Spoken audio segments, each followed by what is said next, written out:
Good morning and welcome to the Daily Tanya. Today is Wednesday, the 21st day of Iyar. Let's begin with Tzedakah. Gedola, Tzedakah Shemekarev as a Geula, Tzedakah brings Mashiach closer. And today we're going to finish chapter 49 in the Tanya. So we learned yesterday, last few days, about the blessings of the Shema. The blessings of the Shema prepare us to the concept of Shema Israel. To understand when we meditate about the greatness of Hashem and how all these high-level angels and spiritual entities, they're all connected to Hashem, they all desire to cleave to Hashem. And yet they realize that Hashem is where? Hashem's presence is right here with us. And we say, Avas Olam Avtanu, the eternal love that Hashem loves us. A love that Hashem was willing to contract His light, to come and to be with us, to create us, and to connect with us. So this is something that gets the person to reciprocate. You also want to have the same thing. Well, you want to give away from you to connect to Hashem. And when you get to this point, what do? So we learned yesterday, we get to the point to love Hashem, and you want to connect to Hashem.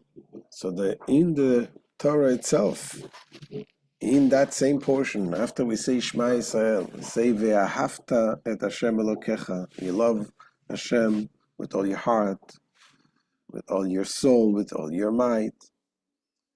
What do you do then? How do you translate that love into action? So and that's what the Torah says. Ve'oyu advarim ha'ela. These words should be on your heart. You should speak of them. You should teach them to your children. So basically, to study the Torah, you want to have a connection with Hashem. The Torah tells us exactly how. By studying Torah, by doing the mitzvahs, we compared it to kissing Hashem and understanding the laws of Hashem. And he explained that a kissing, there is the physical aspect of it and there is the spiritual aspect of it. You have the physical aspect, represents the action. You have this spiritual aspect. When you kiss, you have the inner connection, the deeper connection, and that is the understanding, the meditation of understanding God's laws. That is an internal, intimate connection and unification with Hashem.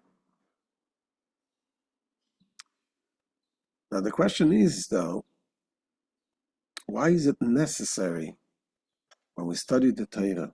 Why is it necessary to verbalize the words of the Torah?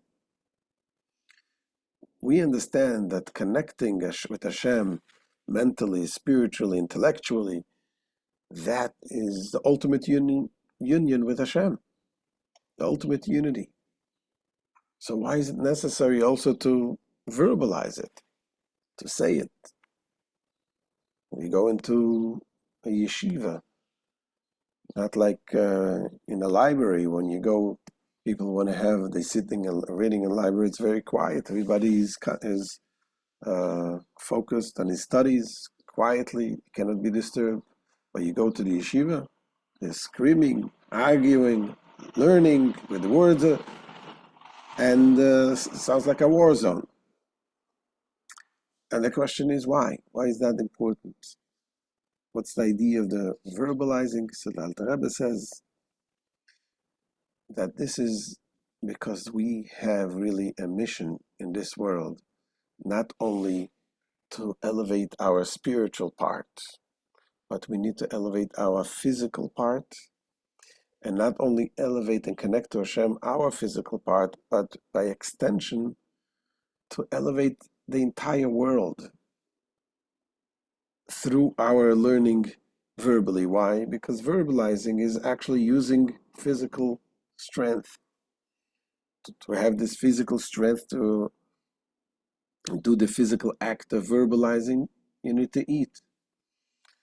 And when you eat, turns into blood and gives you life. And in order to get there is a whole host of things that had to happen for you to get food to eat. And we spoke about that in the past in the Tanya, how the entire world, really, especially today, you can see that the world is so interconnected. And whatever the people work as farmers or work in China gets here, and you're using it for the service of Hashem. So basically, the entire world is involved in it. And if you can think further, there is also the previous generations that brought you here, that also become elevated. When you sit and study Torah, you elevate not only yourself, you elevate everything that led you to this point. But nevertheless, the Alter Rebbe says, it is also important the self-sacrifice and the mental connection. Thinking about how we have the desire to connect to Hashem. Because we need to initiate that connection, because ultimately the connection between Hashem and this physical world it's like two things that have no connection whatsoever. How do you merge something which is infinite with a physical world? The way to merge it is when we open up.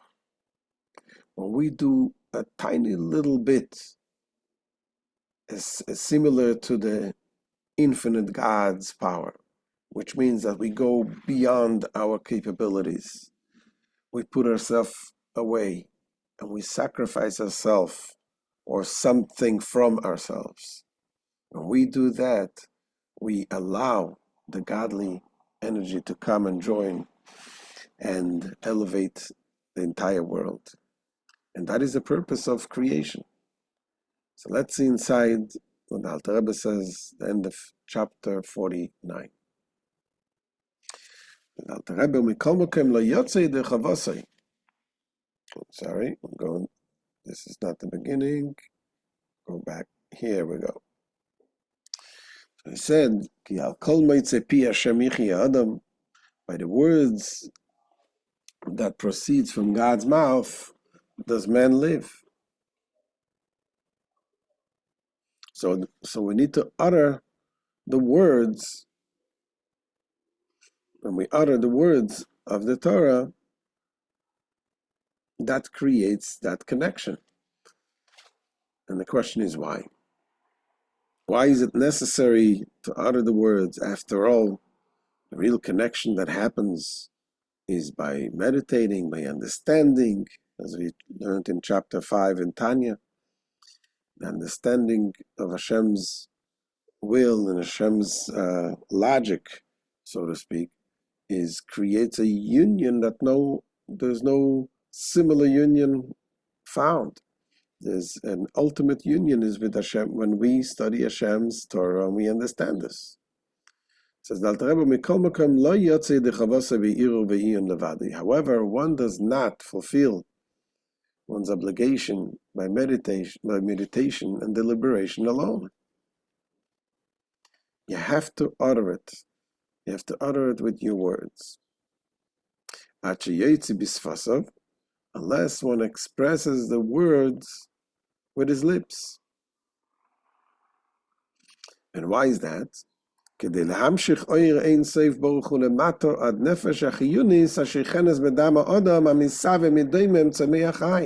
order to draw the infinite light of the blessed Ein Sof downwards, even unto the vivifying soul which dwells in the blood of man, which in turn is produced by the intake of food from the minerals, vegetable and animal worlds.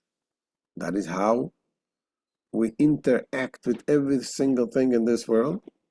And the purpose is what? To elevate them all to Hashem.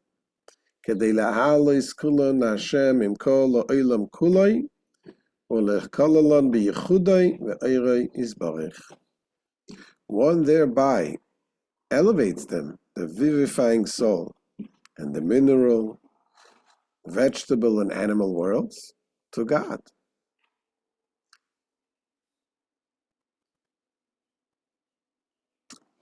לכל בייחודוי ואירוי יסברך אשר יויר לארץ ולדורים בבחינס גילוי, ונגלה כבוד השם, וראו כל בשר וכולו. So together with the entire universe, and cause them to be absorbed in his blessed unity and light, which will illumine the world and its inhabitants in a revealed manner, in the spirit of the verse that says, and the glory of God shall be revealed.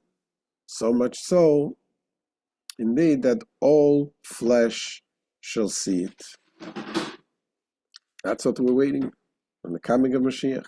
This is the purpose of creation of the world, to elevate the entire world. שזהו תכלס השתלשלוס כל העולמות, ליש כבוד אשר מוליך על הארץ הזו דווקא בבחינת גילוי, להפך השכל לנעירה ומרירה למזכר כנזכר לאל בריחס. This is the purpose of the progressive descent of all the worlds. And the glory of God may pervade this physical world, especially in a revealed manner, to change the darkness of the klippus into the light of the holiness, and the bitterness of the world, whose life force is from the klippus nega, into the sweetness of goodness and holiness, as has been explained above in chapter 36 at length. זהו תכלס כוונת האדם בעבודתו להמשיך אור אין סוף ברוך הוא למטה. And this is the essence of the intent of men's service, to draw the infinite light of the blessed Ein Sof down below.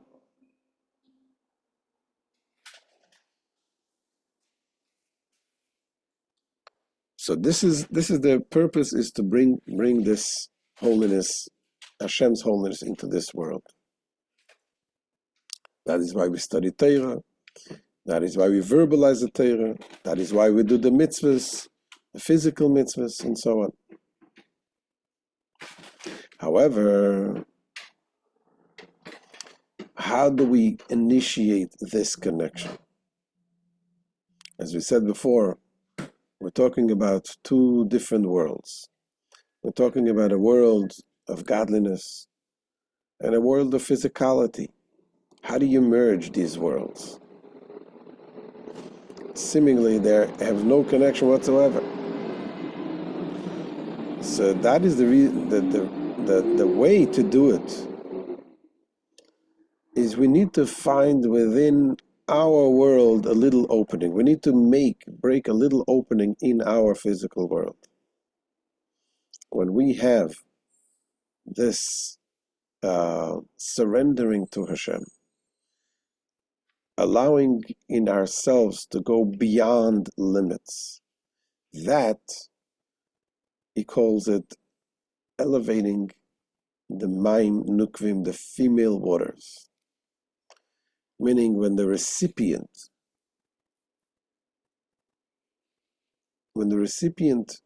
awakes within themselves a desire to connect, a desire to reach up high, that in turn triggers the giver, Hashem, to connect to us. So when we have this, and we reveal the little bit of that infinite power within us, that allows Hashem to open up and give us and connect with us and bring that infinite light into our world. That's Alter Rebbe concludes here. However, the initiative must come through the elevation of Maim Nukvim, the female waters, which in Kabbalistic terminology signifies the arousal and elevation of the female, meaning the recipient. Limsay nafshay umeoidoi kaniska la'el. surrendering to Him one's soul and one's all. As has been mentioned, has been explained above. So in order for godliness to properly draw down through Torah and mitzvahs, it is first necessary that there be an elevation of mayim nukvim, emanating from man's love of God to the degree that he's ready to forego everything for His sake. So when we get to this understanding of loving of Hashem, and we're ready to give everything away, so that is the little opening that we make. So with this, the Alter Rebbe concludes the theme beginning in chapter 46 regarding the love likened to water mirroring the image of a face, and concerning which he had said that the Shema and its introductory blessings are especially effective in awakening it, awakening that love which mirrors. So this is the end of chapter 49. And with Hashem, we shall continue tomorrow. Wishing you all a wonderful day.